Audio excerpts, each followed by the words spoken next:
Bonjour à toutes, bonjour à tous. Bienvenue sur Ping, un épisode sur le leadership conscient, en tout cas sur le leadership dans tous les cas. Et aujourd'hui, on va parler d'innovation, de rupture, de grosse innovation donc. Et j'ai le plaisir de recevoir Frédéric Arnoux. Bonjour. Et bonjour. Et on va parler de ça ensemble. Donc, tu es le CEO de Steam, si je ne me trompe pas. C'est ça. CEO, cofondateur. Ouais. Les deux, là, ouais. C'est quoi l'innovation de rupture par rapport à une innovation classique ? Une innovation de rupture, si on le dit de manière un peu technique, c'est quand on va changer la catégorie de l'objet qu'on manipule. Voilà. Et un bon exemple, c'est dans la photo, quand on est passé de l'argentique au numérique, ça parle bien à tout le monde. Voilà, ou quand les smartphones sont arrivés avec l'iPhone, voilà, ce genre de choses, c'est ce qu'on va appeler innovation de rupture. Voilà. Donc la catégorie de l'objet change, on a envie de lui donner un autre nom en fait à l'objet.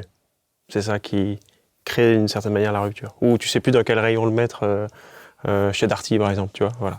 Ça fait ça. Ok, je comprends. Comment c'est quoi le processus ? D'abord, non, peut-être avant de parler des processus, c'est quoi le besoin des entreprises de faire de l'innovation de rupture aujourd'hui ? Est-ce que c'est lié à l'écologie particulièrement ? Quel est le besoin de faire de l'innovation de rupture ? Généralement, les entreprises, elles sont bien là où elles sont en général. Ouais. C'est une bonne question sur le besoin d'aujourd'hui. Alors, peut-être repartir à comment c'est arrivé en fait un peu dans le vocabulaire commun de tout un chacun là récemment. En fait, dans les années 90, les entreprises, elles se sont beaucoup focalisées sur la qualité. Il fallait faire des voitures qui durent bien plus longtemps. Tu vois, Toyota, voilà. C'est Toyota. Ça a été beaucoup les années 90. Et puis dans les années 2000, en fait, elles se sont rendues compte qu'elles ne savaient plus se réinventer. Voilà. Et en fait, tu as eu cette phase dans les années 2000 où elles se sont rendues compte que finalement, elles étaient des très bonnes optimisatrices. Voilà. Elles savaient faire la Clio 2, 3, 4, et voilà. Mais inventer ce qu'allait être le futur de la mobilité ou la prochaine génération de voitures, et les dirigeants, et finalement les équipes de conception étaient plus complètement adaptées. Voilà. Ça, c'est ce qui a créé beaucoup le besoin dans les années 2000. Et puis, il y a beaucoup de gens qui ont étudié ça. Mais comment on invente, en fait ? Qu'est-ce que ça veut dire inventer, créer des choses, etc. Voilà. Et là, plus récemment, et d'ailleurs, c'est ça que ma boîte fait aujourd'hui, la Steam, c'est il y a un gros enjeu à savoir se réinventer pour les enjeux de transition environnementale. On voit bien que les modèles d'aujourd'hui ne marchent plus. Voilà. Déplacer un truc de 2 tonnes pour faire 10 km ou même 2 km, on sent que ça n'a plus de sens. Et il y a besoin de le recréer. Et c'est très dur. Voilà. Inventer une voiture qui n'est pas une voiture, en fait, c'est compliqué. Donc du coup, d'où le besoin de...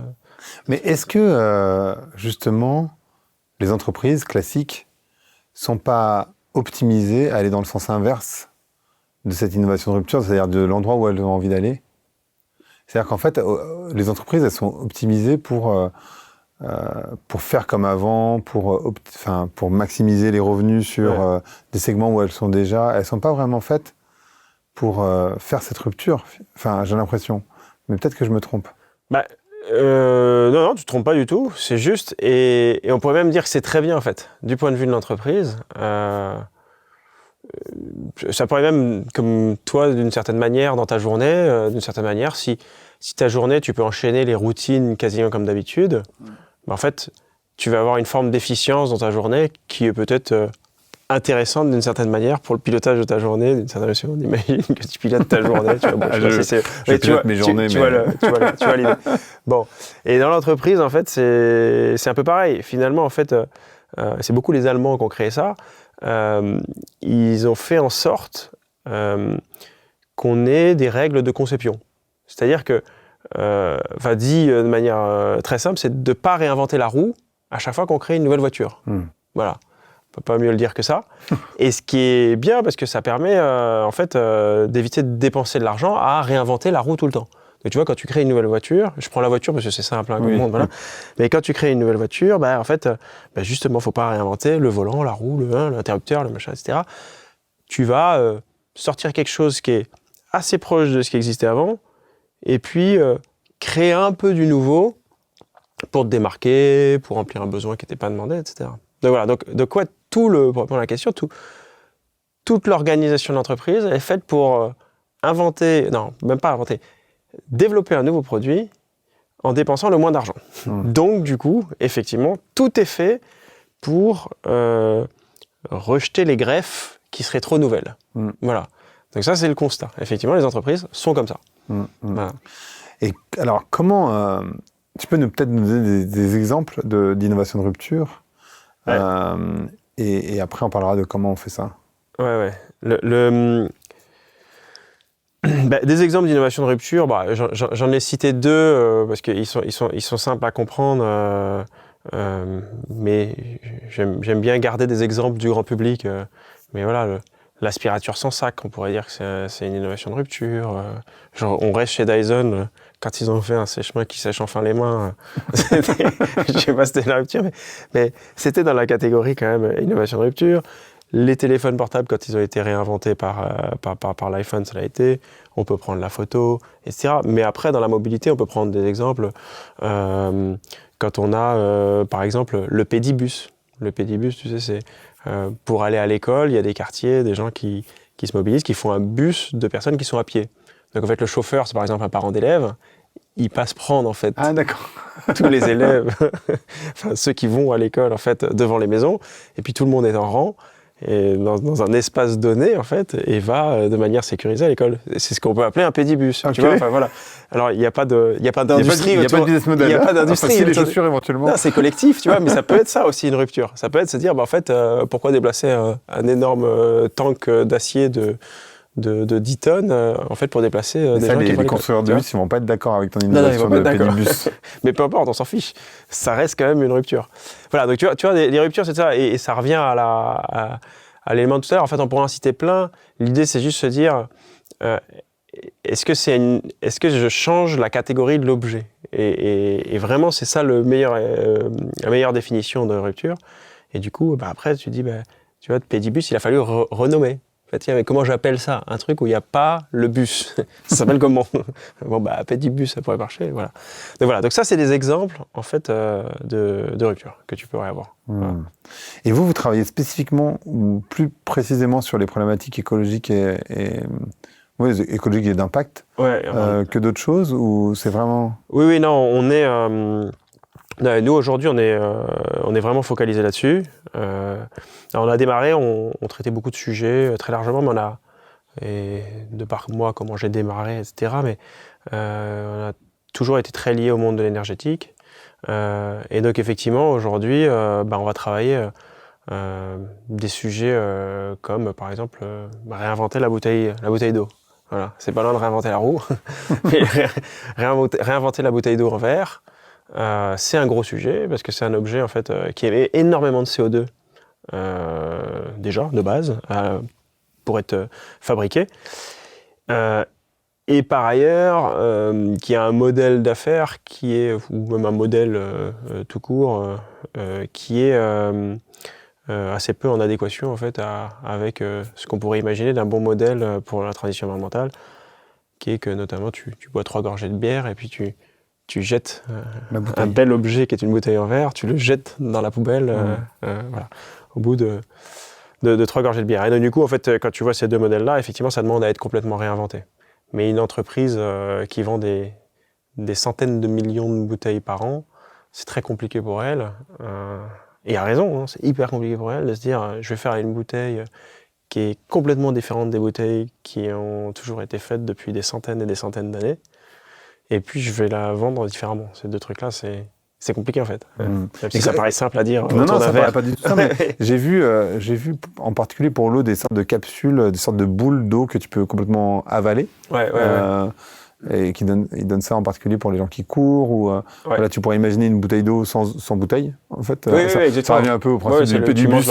Tu manges l'emballage, là, oui. C'est ça, le bus sans... Enfin, avec le bus sans bus. C'est ça, le bus sans bus, là, c'est une algue qui entoure, si je ne me trompe pas, l'eau. Et donc, du coup, il y a... Qui est comestible. C'est une bouteille d'eau sans bouteille. Est-ce que c'est ce genre de choses sur lesquelles vous challengez ouais, en fait, on va avoir un peu, nous, 3 catégories de gros challenges pour une entreprise, par exemple, qui fait des bouteilles. On va avoir une première catégorie qui est ce qu'on appelle une rupture, là pour le coup vraiment au sens que je disais tout à l'heure, mais sur le modèle historique. Donc par exemple, c'est ce qu'on a fait avec un verrier, je vais faire une bouteille qui est 50% plus légère. C'est hyper dur à faire. Si tu veux le même contenu et qu'elle ne casse pas quand tu l'attrapes ou que tu la bouges. Et que tu le transportes. Voilà, tu transportes, c'est hyper dur à faire, notamment sans changer tous les fours et tout qui coûtent très très cher à fabriquer, etc. Mais ça se fait. Et on a réussi à le faire. Et donc, tu vas travailler sur la forme de la bouteille, beaucoup d'éléments sur la matrice du verre, etc. C'est compliqué. Mais c'est possible. Mais en même temps, c'est compliqué, c'est possible, ça a été fait. Mais en même temps, si tu veux, le problème, c'est que si tu passes à l'échelle le modèle, si l'année suivante, tu fais 100% de croissance, tu as effacé tous les gains qui ont été effectués. Pourquoi ? Parce qu'en gros, si tu as réussi à faire 50% en moins d'émissions de CO2, mais que tu doubles l'année prochaine tu as ta production, en fait, l'impact sur le monde, il est le même qu'avant. Voilà. Bon. Mais c'est toujours intéressant d'y aller. C'est moins pire, mais... C'est moins pire, voilà, c'est moins pire. Voilà, ça, c'est bon. C'est moins pire. La deuxième partie, c'est tous les éléments qui doivent être mis en place pour réussir à, là, dans un temps court, là, qui sont les 20-30 ans qui sont devant nous, à diminuer au maximum les émissions de CO2. Donc ça, c'est ce qu'on appelle les ramp-up ou les accélérations de toutes les solutions qui sont évidentes. Donc, par exemple, pour faire du verre, c'est mieux d'avoir des fours qui sont électriques ou hybrides que des fours au gaz, qui sont carbonés, etc. classiques. Mais c'est très compliqué aussi de les mettre en place. Donc, il faut trouver des solutions assez nouvelles pour être capable de faire ces remplacements, etc. très rapidement. Et le troisième élément, c'est ce qu'on appelle, en gros, la soutenabilité forte. Et la soutenabilité forte, c'est d'une certaine manière le fait que le modèle fonctionne à l'échelle. Voilà. Donc, par exemple, si tu prends toujours tes bouteilles, qui est un exemple simple, ce serait de se dire je vais faire des modèles de réemploi dans des zones qui sont non légiférées, au sens, il n'y a pas forcément de consignes qui sont légiférées par l'État, etc., mais je vais faire des modèles de réemploi. Voilà. Et c'est compliqué pour une bouteille qui vend des centaines de millions de bouteilles par an, tout d'un coup se dire, en fait, je vais mettre en place des solutions de réemploi dans certaines régions, pays, etc. C'est très compliqué. Voilà. Voilà. Et donc ça, c'était 3 modèles. Et en fait, quand tu travailles avec une entreprise, tu peux regarder où elle est. Et en fait, est-ce que tu es en train d'essayer de faire... Alors, il y a le modèle 0. Le modèle 0, c'est j'améliore ma bouteille, quoi. En gros, c'est ce qu'elles font d'habitude. Toutes les équipes font ça. Mais en gros, tu as le modèle 1. Est-ce que vous avez envie de radicalement transformer votre bouteille, mais sans changer votre modèle ? Est-ce qu'en fait, vous mettez des solutions qui sont éprouvées très fortes, qui ont un impact très fort à l'échelle ? Ou est-ce qu'en fait, on va chercher ensemble des nouveaux modèles ? Voilà. Moi, j'ai vu aussi, en particulier dans l'emballage, d'entreprises qui travaillent beaucoup sur la consommation d'eau. Tu vois, c'est des produits dans des marques de beauté. Ouais. Donc, pour être à usine zéro consommation d'eau, quand en gros, elles recyclent tout, etc. Ouais. Mais par contre, elles vendent toujours la même chose. C'est-à-dire qu'elles font juste moins pire. Ouais. Enfin, elles font juste. C'est énorme en termes d'innovation. Ouais. Je sous-estime pas du tout le travail d'ingénierie derrière pour consommer moins d'eau. Donc, c'est un changement profond des usines. Ouais. Mais fondamentalement, elles ne changent rien. Tu vois ce que je veux dire ? C'est pour ça que nous, on a été obligés un peu de catégoriser un peu les domaines d'action des entreprises. Parce que comme tu dis, tu peux pas dire qu'elle fait rien. Non. Tu vas voir le mec à l'R&D et te dis, mais attends, mais ça fait 20 ans que je travaille dessus.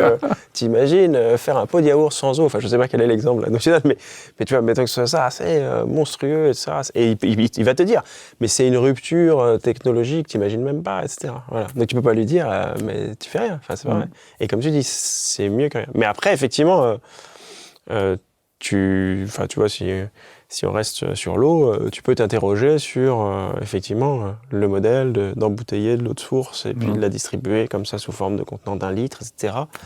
En tout cas, que ce soit le modèle dominant.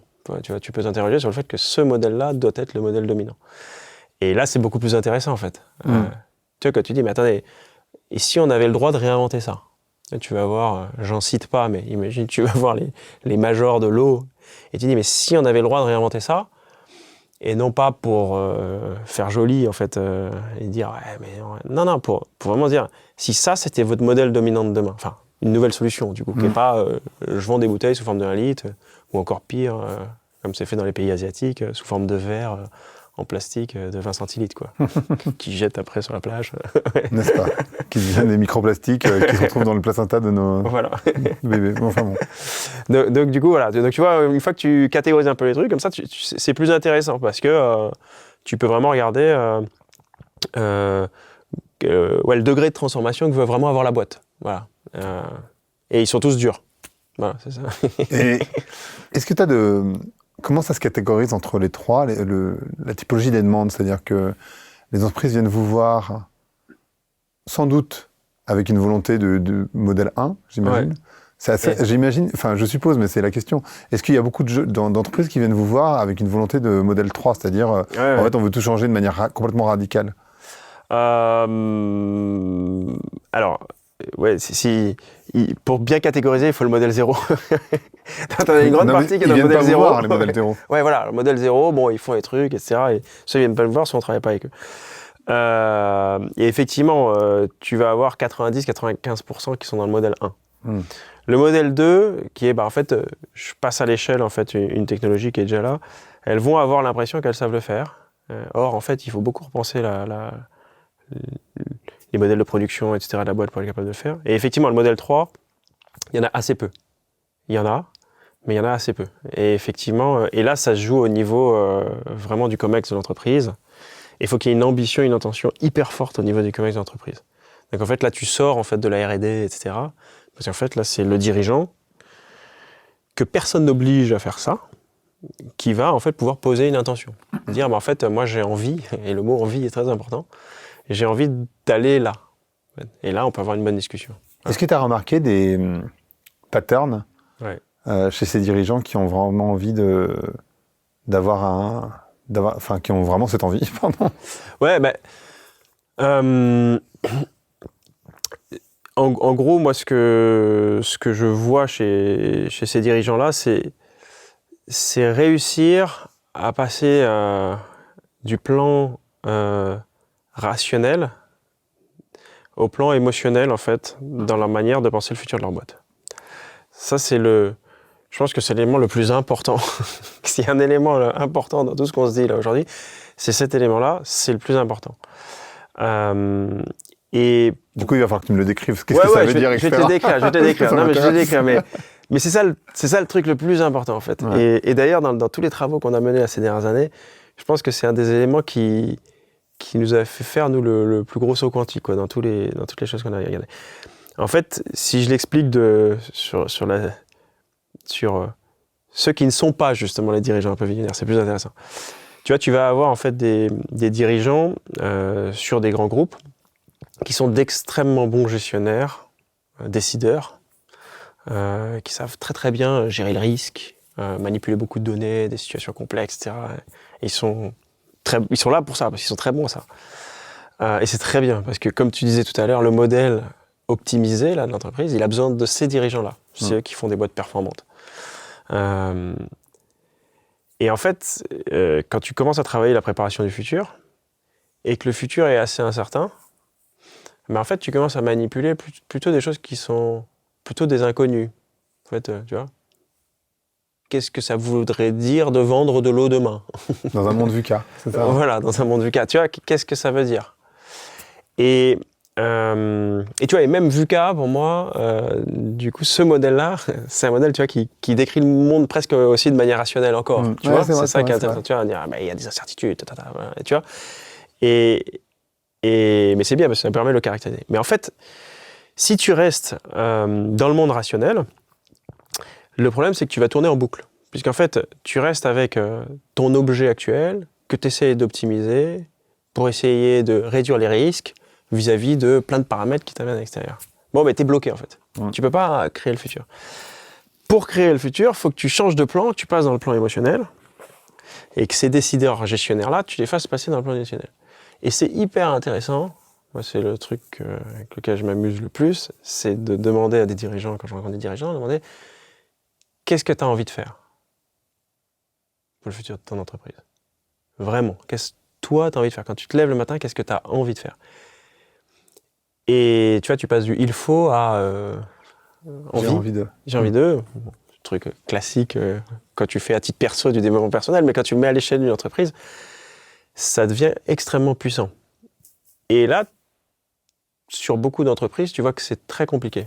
Beaucoup de dirigeants, pardon. Ils ne savent pas, si? Non, ils ne savent pas. Beaucoup. Parce qu'ils peuvent avoir envie, à la mais question. sans savoir précisément... Et, en fait,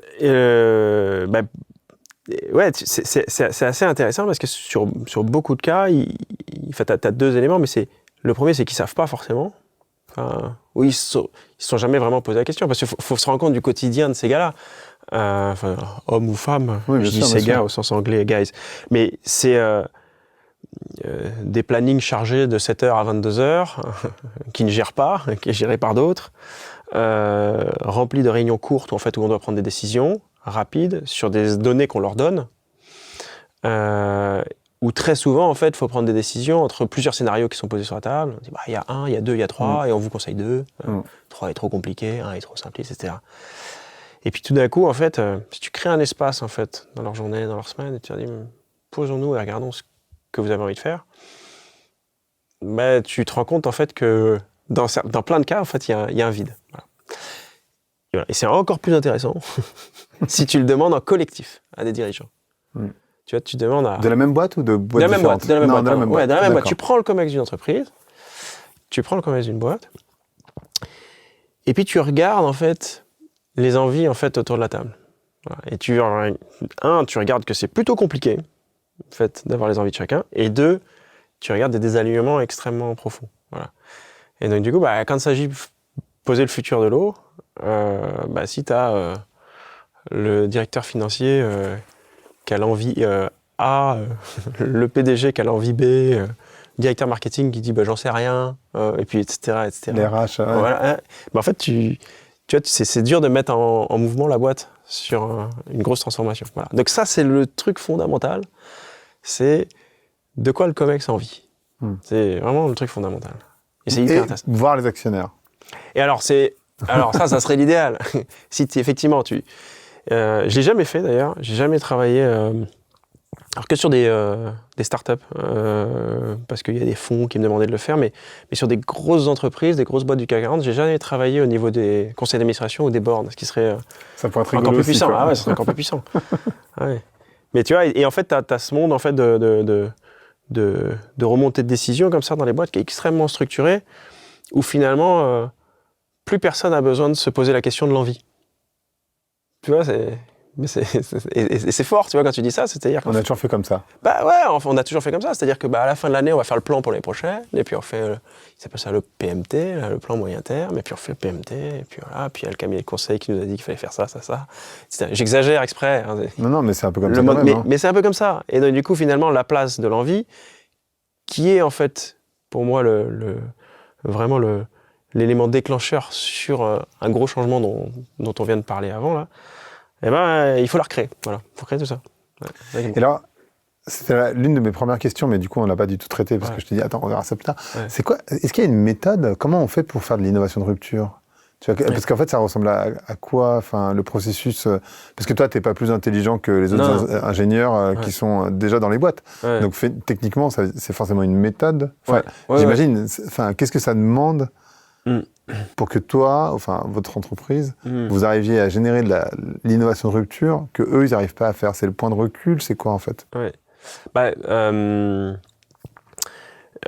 Alors, du coup, on a plein de méthodes, nous, parce qu'effectivement, comme tu dis, on n'est pas plus intelligent, et encore moins, en plus, on est assez jeunes dans l'équipe, donc encore moins que les COMEX avec lesquels on travaille, qui sont plutôt des cheveux gris, cinquantenaires, et qui ont la tête très très bien faite. Et donc, du coup, on est très outillés. Et alors, comment on a fait? En fait, on vient d'un labo de recherche à l'École des Mines de Paris. C'est là que moi, j'avais fait ma thèse à l'époque. Et on a 2 types d'outils. On a un outil qui est un peu connu dans ce monde-là, qui s'appelle CK. C'est une théorie qui s'appelle Concept Knowledge. Voilà. Ça, c'est un premier outil qui permet de réinventer n'importe quoi. Donc, c'est justement cet outil-là qu'on utilise pour inventer une nouvelle catégorie. D'accord. Donc, inventer la nouvelle bouteille d'eau, c'est cet outil-là qu'on va utiliser. Et voilà. Et en gros, il dit, cet outil, quand tu veux créer quelque chose de nouveau, tu vas naviguer entre 2 mondes, l'espace de l'imaginaire, les concepts, c'est lui qui manque beaucoup aux entreprises, et l'espace des connaissances, c'est l'espace dur, voilà, le verre, on le fait comme ça, on met ça dans le four, et puis ça fait ça, puis en sortie, ça fait telle température, etc. Ça, c'est l'espace des connaissances. Donc on joue avec cet outil-là, qui est un peu la matrice sur laquelle on repose. Et deuxième outil avec lequel on joue, c'est des outils qu'on a développés justement pour aider des dirigeants qui ont du mal à se reconnecter à leurs envies, à se reconnecter à ces envies-là. Donc là, c'est, en fait, on a créé tout un tas de profils, comme si on avait fait le profiling en fait, des dirigeants. Ouais. Et en disant, en fait, le futur, vous pouvez le réinventer comme ça, ou comme ça, ou comme ça. Voilà, par exemple, tu vois, vous voulez faire de l'eau, le futur de l'eau, mais sur le futur de l'eau, vous avez envie de créer le futur comme un game changer, par exemple. C'est-à-dire vraiment, vous avez envie de faire une grosse révolution qui va complètement changer l'industrie, et donc, du coup, l'impact de cette industrie sur l'environnement. Ou vous êtes plutôt sur une posture où vous attendez ce qui va se passer, mais qui est une posture, en fait, qui suffit d'assumer, etc. Et en fait, tu as tout un tas de profils comme ça qu'on a créés. C'est pas sexy, mais c'est une posture. Non, mais alors, c'est la pire. Mais c'est la pire pour les gens à assumer, mais en fait, c'est celle qui est des fois importante à assumer. C'est dire, en fait, oui, j'assume que, en fait, j'arrête d'agiter tout le monde. J'assume qu'en fait, j'attends qu'un tel fasse. Et puis moi, je suis, en fait. Je suis un follower. Bref. Et donc, on a tout un tas de profils. Et en combinant ces deux choses, comment tu as envie de le préparer le futur et notre petite recette magique, la CK, pour inventer les choses, on arrive à leur mettre des choses sur la table très nouvelles. Ouais. Est-ce que tu as une ou deux anecdotes de discussions, sans citer les noms évidemment, ni les entreprises, qui sont symptomatiques des conversations que tu peux avoir, ou vous pouvez avoir dans vos travaux? Alors, bonne question ça. Moi, il y a une anecdote qui est plutôt fondatrice, on va dire, un peu dans ma carrière. C'est quand j'ai démarré, en fait, c'est le premier jour de ma vie professionnelle. Okay. C'est ce que je vais dire là. Le premier jour de ma vie professionnelle, j'arrive dans une entreprise qui s'appelle Turbomeca, qui est une entreprise du groupe Safran, qui fait des moteurs d'avion, voilà. Et cette entreprise, elle fait des moteurs d'hélico. Et j'arrive, grosse salle de réunion, voilà. Et il y avait tous les dirigeants de la boîte. Et moi, je commençais une thèse, en fait. Et ce jour-là, en fait, ils expliquent la problématique, ce pourquoi d'ailleurs moi j'étais là, qui était de réinventer en fait les moteurs d'hélicoptères parce que ça consomme trop, etc., etc. Et en fait, le directeur technique de la boîte, il dit une chose qui m'a marqué. Il dit en gros, moins 20% de consommation, on ne saura pas faire, c'est impossible, c'est au-delà des lois de la physique, mais écoutez, essayez de trouver, si vous ne voyez pas des trucs, vous, l'équipe, là, qu'allez chercher. En gros, voilà, premier élément. Donc, tu as le mec qui est grand ponte, en fait, dans son domaine, qui te dit, bon, vous pouvez chercher, les gars, mais... Voilà. Et un an après, on avait réussi à faire moins 50%. On avait des solutions qui permettaient de faire moins 50%, en fait, sur les moteurs d'hélico, enfin, les missions hélicoptères, en fait. Voilà. Et c'est marrant parce que cette anecdote-là, verbatim-là, il m'est beaucoup resté en tête et notamment il m'a donné beaucoup de confiance en fait. Après moi j'ai commencé la boîte, tu vois, j'avais 27 ans et on allait voir des grands pontes de certains domaines et oui, nous on va réinventer votre domaine. Mais en fait cette phrase que j'ai eue le premier jour du reste de ma vie, et ça m'a donné énormément de confiance en fait en se disant en fait non, tu peux tout réinventer. C'est juste que les gens mettent des objets dans des catégories, mais à partir du moment où tu t'autorises à péter les catégories, tu peux tout réinventer en fait. Voilà. Et donc ça c'est pour moi c'est le truc un peu fondateur de toute ma vie pro derrière. Ouais. D'accord. Ça me fait penser dans la même catégorie de produits à Jean-Charles Samuelian, je sais pas si c'est qui a fondé Alan, qui est une mutuelle, mais avant de fonder Alan, c'était lui qui avait fait Explicit. Je sais pas comment s'appelle la boîte. Les sièges d'avion. Tu peux t'expliquer parce que du coup, si tu connais l'histoire, c'est rigolo. Il avait 25 ans quand il a fait ça. Ils ont démarré. C'est intéressant. Ce qu'ils ont fait. Ils ont fait une grosse rupture d'ailleurs dans ce monde-là. Et eux, en fait, ils ont démarré l'entreprise avec des connaissances extrêmement fines sur des types de matériaux précis, les composites. Et notamment sur la capacité à modéliser en fait ces matériaux-là, et dans un domaine qui est extrêmement fermé, qu'est l'aéronautique, et encore pire, les sièges aéronautiques, ils ont réussi à faire des sièges qui étaient significativement plus légers. Alors, je ne veux pas donner de chiffres, mais il me semble que c'était plusieurs dizaines de pourcents plus légers que les sièges faits par des majors comme Zodiac et compagnie. Et en plus, ils ont réussi à le faire en très très peu de temps. Voilà. Et à l'échelle. Et à l'échelle, ouais. Et franchement, c'était très impressionnant. Et en plus, ils ont fait ça à un moment, parce que c'était dans les années 2010, ça devait être... ils ont dû monter la boîte en 2014-2015, si je me mémoire bonne, mais un truc comme ça. Et en fait, ils ont fait ça à un moment où plutôt les équipes de personnes avec la tête bien faite des écoles montaient plutôt des trucs dans le digital. Et eux, ils se sont attaqués à un gros sujet dans l'industrie, et puis lourd, l'aéronautique. Vraiment, alors ça, c'est super exemple de grosse rupture. Et en plus, il l'a fait 2 fois, lui, puisqu'après, il l'a refait sur les assurances. Il est parti là. Donc, chapeau. Il est venu sur ce podcast, d'ailleurs, Jean-Charles. Ouais. Et ça, c'est encore les sièges d'avion plus légers. Ouais. Encore sur le modèle 1, on est d'accord? Ouais, alors là, on est sur le modèle 1, exactement. On est encore sur le modèle 1. Sur le modèle 1. On est juste, on fait moins pire, ou en tout cas, on fait mieux ce qui existe déjà. Exactement. Ce qui est plus intéressant, c'est d'aller voir comment on fait de manière totalement différente. Ouais, effectivement. Alors là, si tu restes au siège, effectivement, tu vas être un peu limité. Si tu veux vraiment repenser l'aéronautique. Mais dans ce cas-là, si tu veux vraiment changer le sujet, il faut regarder en fait le couple, enfin le triptyque, même avion, moteur et carburant. Voilà. Et là, quand tu regardes ce triptyque-là et tu dis, OK, ça, on peut le réinventer, là, tu peux créer des ruptures plus importantes. Mais pas de miracle. Mais alors, ce que j'arrive pas à comprendre dans votre démarche, et sans doute que les personnes qui nous écoutent ont du mal à saisir aussi, c'est que qu'est-ce qui vous permet de réinventer des industries? Est-ce que c'est la liberté que vous vous donnez? Enfin, qu'est-ce qui fait que d'un coup tu te dis, bah en fait, on va complètement, radicalement ubériser, on utilisait beaucoup ce terme, il y a quelques années, votre boîte.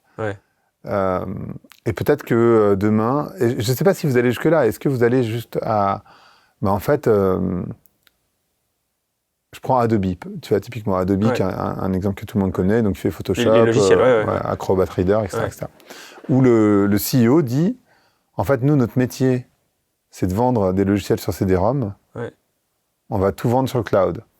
Quand tu es de l'extérieur de la boîte, tu dis bon, globalement c'est un peu la même chose, mais en fait quand tu es à l'intérieur, ça a généré des manifestations, des clients, des salariés, parce qu'en fait ça voulait dire une mise à jour permanente du produit. Et alors leur métier c'était quand même de vendre des CD-ROM, mais donc ils ont arrêté de vendre des CD-ROM. C'était une grosse rupture aussi, d'une certaine manière. Toujours la même chose, donc je sais pas si c'est modèle 1 ou modèle 2, mais c'est de grosses ruptures. Mais ce que je me pose comme question, c'est comment tu fais pour... on va vous réinventer votre business model. Peut-être que, je sais pas, moi j'ai dit ça à une société entre autres qui vend des produits en disant, mais vous, votre avenir, c'est de vendre du service. IBM, tu vois, typiquement, qui passe de l'ordinateur au conseil. Ou Netflix qui vendait des DVD. Ouais, ou Netflix qui vend des DVD et qui vend maintenant une plateforme. Qu'est-ce qui vous permet, intellectuellement finalement, de faire cette gymnastique, de dire, bah en fait, non mais votre business, c'est pas celui-là, c'est un autre. Tu vois, en gardant la raison d'être de la boîte, j'imagine. Ouais. Alors, en fait, en gros, je vais encore simplifier les choses, mais t'as deux types de choses, pardon, qui vont mettre en mouvement l'entreprise. La peur ou l'envie vis-à-vis des sujets de rupture. Voilà, je le simplifie comme ça. Et j'aime bien le simplifier comme ça parce que finalement, sur ces sujets de rupture, je parle, moi je connais que ça, mais sur ces sujets de rupture, c'est ce qui va vraiment mettre en mouvement l'entreprise pour changer les choses. Donc, la peur, c'est assez simple, c'est des nouveaux entrants, donc là je parle même pas de transition environnementale, etc. Ça va être des nouveaux entrants qui cassent les prix, etc. Tous les exemples que tu viens de citer d'ailleurs n'ont rien à voir avec la transition environnementale, tu vois, c'est nouveaux entrants, etc. qui cassent les prix. Ça peut être de la réglementation qui vient changer des choses très importantes dans ton modèle, etc. Voilà, des changements dans les usages sur le marché, etc. Voilà. En général, c'est souvent ces 3 choses-là, d'ailleurs. L'autre modèle, c'est l'envie. Et l'envie, lui, en fait, il faut que tu le construises et que tu le recrées. Voilà. Et donc ça, c'est tout ce dont j'ai parlé juste avant. C'est-à-dire, en fait, tu vas créer une émotion positive pour aller changer la boîte. Voilà. Et en fait, si tu n'as pas ces 2 choses-là, enfin l'une de ces choses-là, moi, je ne peux pas travailler. Voilà, pour répondre à ta question. Donc en gros, s'il n'y a pas soit un besoin de bouger fort, donc je dis besoin au sens où il est imposé par le marché, par de la réglementation, etc., ou alors une envie forte, eh ben, je peux rien faire. Voilà. Mais alors souvent, quand je démarre avec les entreprises, il y a une forme d'intuition.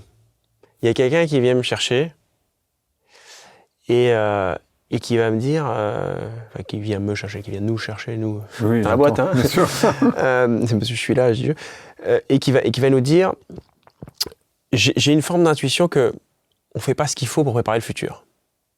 Et puis il n'a pas les bons mots forcément, il ne sait pas forcément caractériser ce qui se passe, mais il sent que ça avance pas. Et moi, je vais très souvent les emmener plutôt vers les sujets d'envie, parce que pour moi, c'est ce qui va être le plus fort et qui va être le plus pérenne en fait sur le long terme. Voilà. Parce que la peur, en fait, il y en a tous les ans. Il suffit que le conseil d'administration envoie une petite note en disant « Vous avez regardé le métaverse ?» Et puis, ça y est, c'est la peur du moment. Tout le monde s'agite. Allez, on va tout le parler monde du métaverse. voilà, C'est parti. tu vois. Et puis après, c'est l'IA générative, et puis etc. Donc ça, oui, on sait que ça va bouger. Mais en fait, quelque chose qu'on ancre sur le long terme, tu vois, sur une émotion positive, c'est ça qu'il faut construire. Donc en fait, quand ça démarre par une intuition, et après, il faut essayer de le transformer en envie forte, etc. Et, voilà. Et effectivement, c'est très connecté après à la raison d'être de la boîte. Que d'ailleurs, tu peux avoir envie de changer derrière aussi. Par définition. Voilà. Par définition. C'est lié. Mais dès qu'il s'agit d'écologie, les envies sont là. Enfin, comment tu le vois, toi? Est-ce que les envies sont là dans les entreprises? Tu peux reprendre exactement la même chose que je viens de dire avec la transition environnementale. Peur, envie. Tu vois, tu peux reprendre le même modèle pour moi. Et tu regardes le commerce d'entreprise et il dit faut qu'on bouge, il va y avoir des réglementations, la tonne CO2 va nous coûter cher, enfin tu vois, tous les trucs. Hein. Où on va plus nous acheter nos produits parce que les gens vont plus vouloir de nos produits. Et puis tu vois, tout est imposé, extérieur, etc. Blablabla. Bon, ça c'est le modèle classique d'ailleurs de mise en mouvement en ce moment dans beaucoup de boîtes. Et puis tu as l'autre qui est de dire qu'est-ce qu'on a envie de faire en fait. Voilà. Tu vois, c'est quoi le meilleur mot? C'est quoi l'héritage qu'on a envie de laisser? Voilà. Ça, c'est intéressant. Voilà. Et c'est parce que tu as envie que tu peux le faire? Est-ce qu'on vraiment on peut faire tout ce qu'on a envie? Je veux dire, Elon Musk, il essaye de vivre sur Mars. Est-ce que vraiment parce qu'il veut, on va pouvoir le faire? Tu vois, je prends l'exemple un peu éloigné. Mais... C'est possible, ça, on y arrivera. Enfin, il y arrivera peut-être. Je ne sais pas si c'est souhaitable. Mais... Ça, c'est une discussion et c'est pas très écologique par ailleurs. Mais en tout cas... non, c'est pas parce qu'on a envie qu'on peut. Mais ce qui est sûr, c'est que si on n'a pas d'envie, on peut pas. Alors la mise en mouvement, elle est soit négative, soit il n'y en a pas. Voilà. Donc, on ne saura pas, en tout cas. Ouais, bien sûr. Donc, non, c'est très important de passer par ça. Voilà. Ok, très bien. Une question que je me posais également, donc il y a l'envie, il y a l'innovation. Comment tu t'assures du succès? Parce qu'en fait, le succès, moi, je vois des marques qui parfois innovent, mais qui après te disent... En fait, je ne sais pas exactement d'où ça sort, mais en fait, les clients n'en veulent pas. Et en fait, ce que j'observe, c'est que cette innovation de rupture, du coup, ça vient aussi en rupture avec les consommateurs. Enfin, par définition, si tu dis aux gens, en fait... j'en sais rien, pour reprendre l'idée de l'automobile ou même de la bouteille d'eau. En fait, on va arrêter les bouteilles, on va faire des boules en algues que vous allez pouvoir avaler, comme ça vous avalez le contenant aussi. Et pas de peau, personne ne veut les bouffer. et voilà, et pas de peau, personne ne veut les bouffer parce que personne n'a jamais vu ça. Tu es là, tu vois, qu'est-ce que c'est que ce truc un peu chelou? En plus, ça va se percer dans mon sac, c'est quoi cette merde? Enfin, tu vois. Et en fait, du coup, ça marche pas. Parce qu'en fait, il n'y a pas d'effort marketing qui est fait derrière. Et comment vous pouvez vous assurer aussi, en fait, accompagner, vous n'êtes pas une boîte de marketing, donc, mais vous assurez que pour que ça fonctionne, il y a bien l'effort derrière qui est fait pour une forme d'habituation des consommateurs. Parce qu'en fait, finalement, les consommateurs, comme tout le monde, comme toi, comme moi, ce qui fonctionne, c'est que tu vois un tel dans une série, dans un film, dans une pub, qui le fait, et bah, du coup, tu vas le faire aussi. Enfin, je veux dire, c'est aussi bête que ça, mais... Ouais. Bon, il y a un côté un peu probabiliste dans ces sujets-là, c'est-à-dire que faut répéter en fait les actions pour être sûr à un moment donné d'avoir un produit nouveau qui atteint un marché, etc. Donc ça, c'est clair. Après, ce qu'on peut dire là-dessus, c'est sur l'innovation de rupture et notamment dans le marketing, c'est des choses qui sont qui peuvent venir des fois en contradiction avec certains modèles de marketing classiques. Mais c'est dire en fait, je reprends mon histoire de catégorie.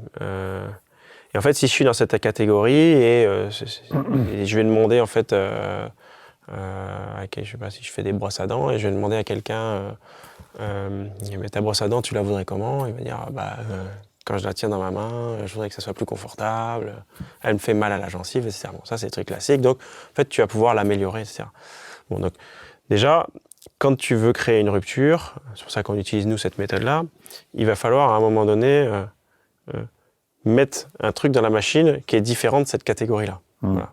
Donc, je sais pas, une brosse à dents, je sais pas, que tu mets, que tu bloques dans la bouche et qui, comme un dentier, qui lave les dents en instantané. Il y a des trucs qui sortent en ce moment, voilà. J'ai vu ça, c'est de la rupture d'ailleurs. Okay.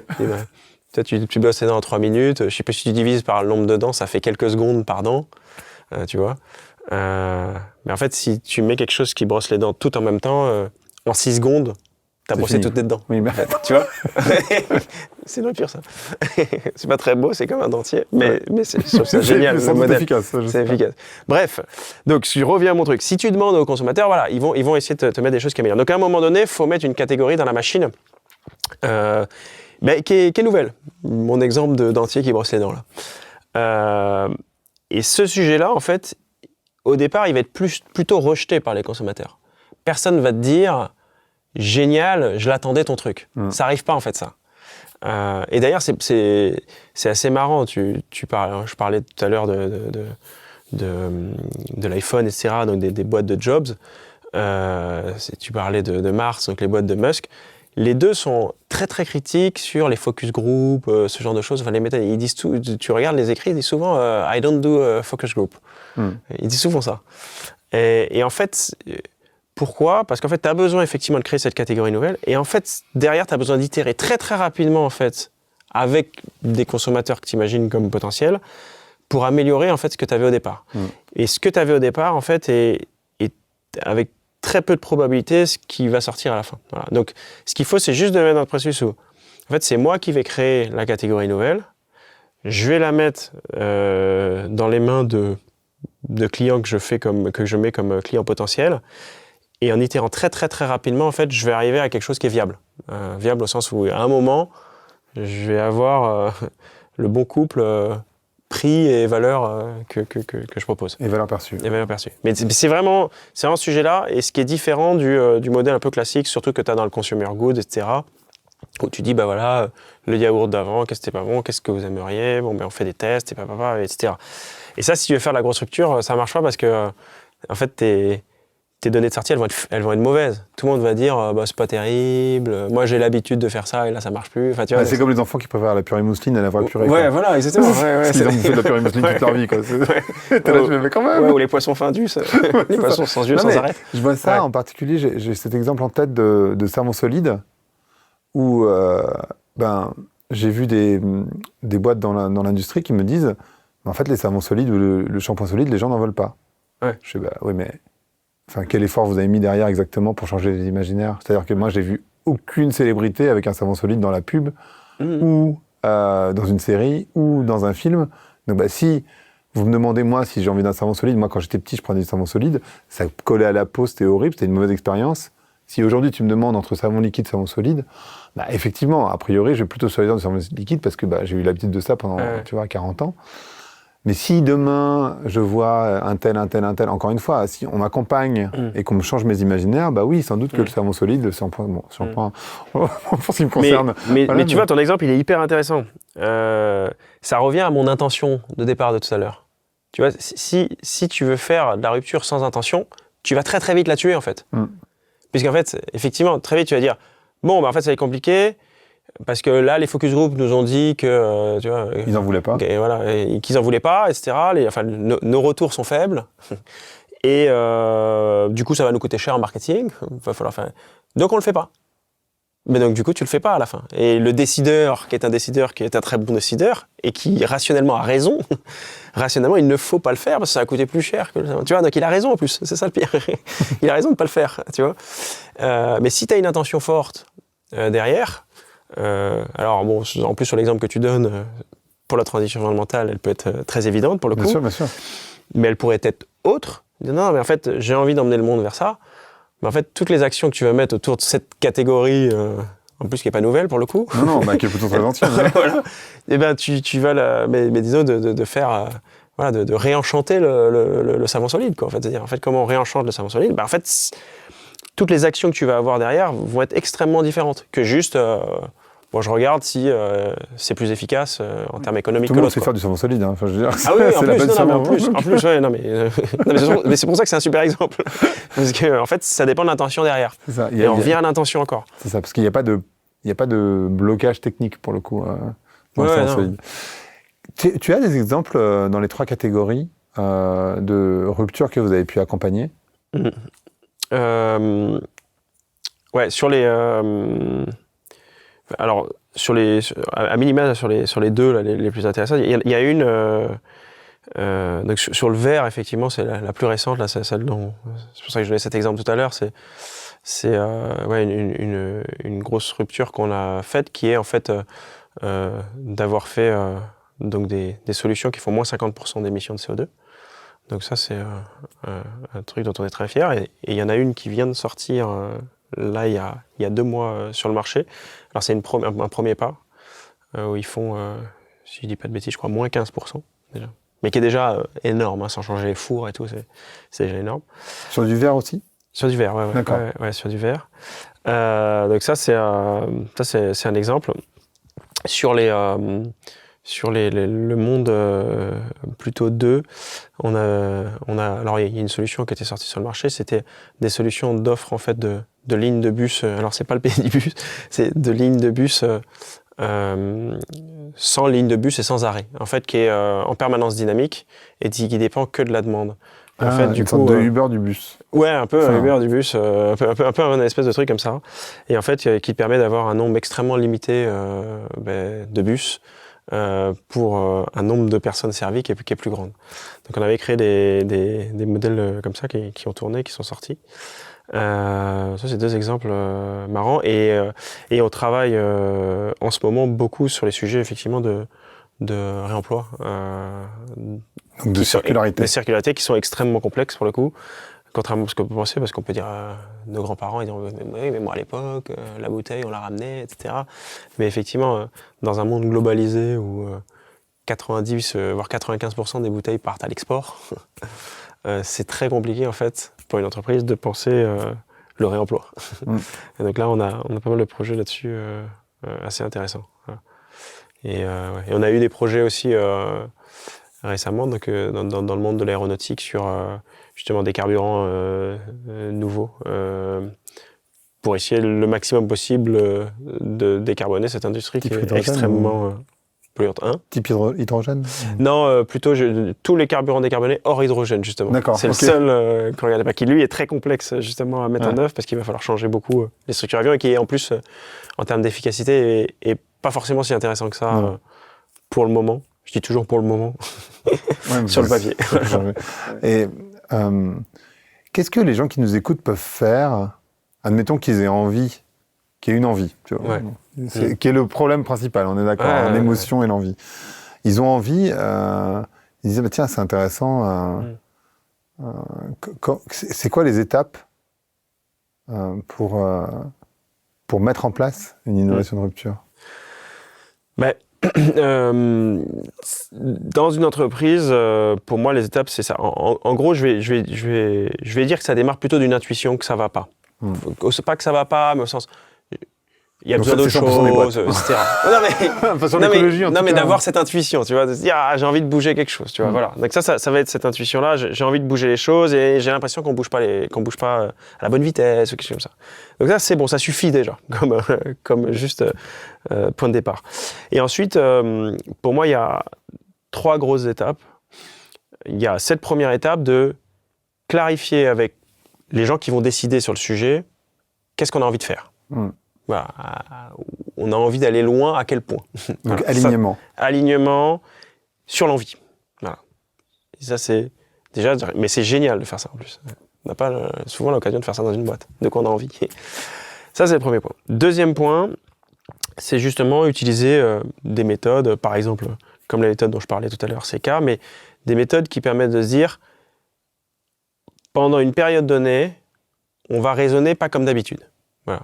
Donc, qu'est-ce que c'est que la voiture qui n'est pas une voiture, je ne sais pas si je fais une bouteille d'eau, qu'est-ce que c'est que la bouteille d'eau qui n'est pas une bouteille d'eau. Et pour faire ça, c'est pas facile pour le cerveau, donc il faut utiliser des méthodes. Voilà. Donc ça, méthode CK, c'est intéressant. Et la troisième chose qui est très importante, c'est avoir une équipe dédiée, plein temps, qui ne fait que ça. C'est-à-dire qui n'est là que pour travailler le modèle qui sera sorti des réflexions, pour préparer le futur de la boîte. Et ça, c'est l'élément pour moi qui est souvent oublié. Parce que des fois, on fait le 1, puis après on fait un peu le 2, puis on se dit « Ah, mais j'ai des concepts », puis des fois les boîtes disent « Ouais, mais j'ai plein de concepts, etc. » Mais en fait, après, il faut faire. Et donc du coup, ça, c'est l'élément qui est très important, surtout s'il y a des dirigeants qui nous écoutent. C'est vraiment se dire, est-ce que j'ai vraiment des ressources plein temps qui vont traiter le sujet à la hauteur des ambitions qu'on a données. Et comment tu les intègres, ces entreprises? Parce qu'en fait, la question qui vient juste après pour moi, parce que je l'ai vu dans le digital et que je le vois là, gros comme une maison, c'est que j'intègre des personnes qui sont smart, qui sont capables, admettons que l'équipe existe, et après je vais les écraser avec ma lourdeur administrative parce que je ne vais pas leur donner de pouvoir. Parce que je vais pas leur donner de moyens, parce que en fait, oui, mais tu comprends.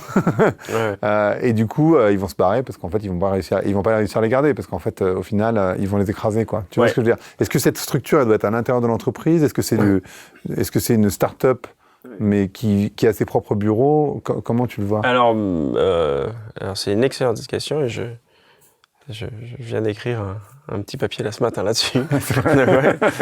Donc, en gros, c'est une excellente question. Parce qu'effectivement, si tu regardes tous les projets qui sont très en rupture, qui réussissent, effectivement, il faut qu'il y ait une entité dédiée. Et cette entité, il faut qu'elle ait des bonnes propriétés. Parce que sinon, il faut le voir exactement comme une greffe dans le monde biologique. Sinon, la greffe est rejetée, puisqu'en fait, imagine si tu es en train de faire du réemploi dans une boîte où il y a des gens en fait, qui vendent des centaines de millions de bouteilles. Et tu dis que ça va être le modèle dominant, on t'aime pas beaucoup. Non. Donc, du coup, il faut le protéger. Donc, pour ça, effectivement, il faut une structure dédiée qui est rattachée directement au plus haut niveau de décision concerné. Donc, si tu traites que le packaging, c'est au patron du packaging. Si tu le traites, en fait, un modèle complet sur la boîte, c'est au PDG. Ça, c'est le premier élément. Il faut que cette structure, elle soit autonome sur ses RH et ses achats. Très important. Et ça paraît de détail quand on dit qu'on est en train de réinventer, etc. Mais en fait, ça, c'est très, très important. Est-ce que si la personne veut acheter un stylo dans la journée, est-ce qu'elle est capable d'acheter le stylo dans la journée? Voilà. Ou est-ce qu'il faut qu'elle passe 3 mois pour convaincre le directeur des achats qu'il faut acheter un stylo, pas comme d'habitude? Voilà. Ça, c'est le deuxième élément important. Troisième élément, il faut recruter les meilleurs sur le sujet. Donc, en général, c'est très possible de les prendre en interne de la boîte. On peut prendre les meilleurs internes de la boîte et ils sont très contents de le faire. Et il y a beaucoup de projets, par exemple la Prius chez Toyota, c'est comme ça qu'elle s'est créée, c'est avec des gens de l'interne. Voilà. Et moi, ce que je recommande aujourd'hui, parce que c'est pas toujours facile, c'est de faire une équipe hybride. Prendre une partie de gens internes qui sont très experts sur le modèle et de prendre des gens externes. Voilà, des gens qui ont l'habitude de monter des boîtes, etc. Nous, des fois, on le fait aussi pour des entreprises. On met des équipes à nous à l'intérieur des entreprises. Voilà, ça c'est le troisième élément. Et quatrième élément, c'est d'être sûr en fait qu'elle a des ressources qu'on va piloter très finement en fait. Au mois, on peut regarder ce qu'elle fait, etc. Mais qu'elle a des ressources qui sont vraiment à la hauteur des ambitions. Au sens où il faut éviter du truc, bon, je te donne 50 000 € et puis je verrai bien si tu fais tes preuves. En fait, non, il faut éviter d'être dans ce modèle-là. C'est vraiment, je fais confiance, c'est pour ça que je mets les meilleurs. Et voilà. Le dernier élément qu'il faut avoir en tête, il y en a 5, hein, le dernier élément qu'il faut avoir en tête, c'est qu'il faut penser la structure comme étant la structure qui va exploiter, industrialiser, sortir le produit. Voilà. Souvent, les gens, en fait, sur ces sujets-là, dans les entreprises, ont pensé le sujet très amont. Bon, ben, je prends l'équipe de gens un peu foufous, que je mets à la table, je leur donne une petite... et puis, ils vont me faire des trucs cool. Et puis à un moment donné, ils reviennent, ils disent, bah, ça va coûter 100 millions. Et ils disent, ah, ben... Ah ben non. Non, c'est plus vous. Là, il faut des gens sérieux, etc. Alors que non, en fait, non, il faut tout de suite se dire, c'est cette équipe-là, en fait, qui va exploiter le produit. Voilà. Et il y a un exemple dans l'aéronautique qui est connu de ce monde-là, qui s'appelle les Skunk Works, qui avait été fait par une boîte qui s'appelle Lockheed Martin. Et il est souvent donné comme exemple, en disant ouais, je vais faire mon skunk work et tout. Il y a plein de gens qui disent ça. Et en fait, quand les gens parlent du skunk work, ils oublient que la personne qui avait créé les skunk work, elle faisait les avions. En fait, elle les fabriquait. Alors c'est quoi l'exemple, pardon, parce que moi je le connais pas. Alors, les skunk work, c'était une cellule de Lockheed Martin qui faisait tous les moutons de Lockheed à l'époque, qui faisait tous les moutons à 5 pattes que Lockheed, la maison mère, pouvait pas faire. Donc le constructeur aéronautique. Et donc, du coup, par exemple, quand il y avait l'Air Force qui venait et qui disait « Moi, je veux un avion qui va à Mach 4 et puis qui vole à je ne sais pas combien de milliers de pieds », c'était eux qui le faisaient. Et en fait, ils avaient détaché une petite équipe à côté de l'entreprise, ressources dédiées, ça rapportait qu'au PDG. Et ils prototypaient les avions et ils faisaient la série des avions. C'est-à-dire qu'ils les fabriquaient eux. Donc ils avaient les fours et tout. Ils faisaient tout. Et en fait, ils sortaient l'avion et ils le fabriquaient. Voilà. Et ça, c'est très important, ce 5e point. Parce qu'en fait, si on donne à une équipe juste les moyens de s'amuser de faire des protos, elle va s'amuser à faire des protos. Donc je vais avoir le bon truc à montrer, je sais pas quel salon, mais j'aurais pas fait le futur de ma boîte. Voilà. Donc c'est comme ça qu'il faut la penser. Et ça permet d'intégrer, d'être sûr que la greffe prend. Après, bon, il y a de la conviction en interne. Tu maximises les chances que la greffe prenne. Mais donc, c'est quasiment une start-up. Enfin, c'est vraiment ça que tu dis. C'est comme une start-up interne, ouais. Ouais, c'est comme une start-up interne. En fait. C'est une start-up qui est interne, mais peut-être même à l'extérieur des bureaux. Ouais. Avec un budget dédié, c'est comme si tu investissais dans une start-up. Finalement. Exactement. Et avec ce 5e point en tête qui est, c'est eux qui vont devoir industrialiser le truc. Donc, c'est là la limite par rapport, tu vois, quand tu dis externaliser, ils sont pas dans les bureaux et tout ça. Il faut vraiment le penser comme ça. C'est-à-dire, si tu te dis, en fait, je les externalise, etc., et puis ils reviendront me voir 1 an après, et puis en fait, c'est une équipe qui est trop petite ou qui est pas bien dimensionnée pour industrialiser, c'était pas le bon modèle. Ça, il faut voir où elle est. Elle peut être à l'intérieur de la boîte, mais par contre, il faut qu'elle soit totalement autonome. Voilà. La Prius, c'est vraiment de Toyota. Là. Elle s'est créée comme ça. Elle s'est créée, le projet s'appelait G21. C'était, l'équipe avait comme périmètre d'action, penser la voiture du 21e siècle. C'est pour ça que ça s'appelait, c'était le groupe 21. Ah. Et en fait, ils ont créé une équipe comme ça, secrète. Personne ne savait ce qu'ils faisaient. Je dis pas qu'il faut qu'elle soit secrète pour le coup, hein, mais cet exemple-là, c'était vraiment équipe secrète. Et reporté direct au PDG, etc. Et ça a été un des plus gros succès de l'automobile. Mais ils n'ont pas réinventé le modèle, ils ont juste... Non, ils avaient des modèles qui allaient plus loin. Mais c'était quand même, à l'époque, c'était quand même déjà... Ouais, je me souviens pas de la date précise, mais c'était 91, 92. Ouais, donc c'est vieux. Ouais, c'est vieux. Ouais, à l'époque, c'était déjà... c'est déjà en rupture. C'était un gros coup, c'était un gros coup quand même. Mais c'est vrai que ils étaient pas en... Ça restait une bagnole. Mais voilà, ça restait une bagnole. C'est pas le pédibus, quoi. Non, c'est pas le pédibus. Ça va rester le pédibus. J'ai beaucoup aimé ce concept de pédibus, de bus sans bus. C'est un bon exemple de rupture. Comme l'eau sans bouteille. Vraiment, je trouve que c'est... Tu sais, c'est souvent un des premiers trucs que tu peux faire quand tu veux changer un objet, c'est dire le truc sans ça, c'est... tu dirais que c'est une bonne méthode. Extraire une caractéristique, c'est le truc le plus facile à faire, ouais. Enfin, en tout cas, et qui fait la plus grosse structure. La bouteille. Ouais, c'est ça. Tu dis, comment on vend des bouteilles d'eau sans bouteille. Enfin, tu vois, rien que le fait de dire cette phrase, en fait, ça... Mais en fait, ce qui est fou, c'est que c'est possible. Oui. C'est ça qui est dingue. Ouais. Et après, tu dis, tu as fait chier, tout le monde rigole. D'accord. Et puis en général, quand ça rigole, ça veut dire que tu es sur une bonne piste. Tu vois. Et donc après, tu cherches. Ouais, voilà. Parfait. Merci beaucoup, Frédéric. C'était hyper intéressant. Enfin, j'espère que que ça va donner envie aux gens de faire de la rupture, justement, parce qu'on en a bien besoin. Ouais. Mais moi aussi. Merci à toi. Merci. Merci beaucoup à vous d'avoir écouté cet épisode. J'espère que ça vous a plu, que ça vous a inspiré. Je vous donne rendez-vous dans 15 jours pour un nouvel épisode.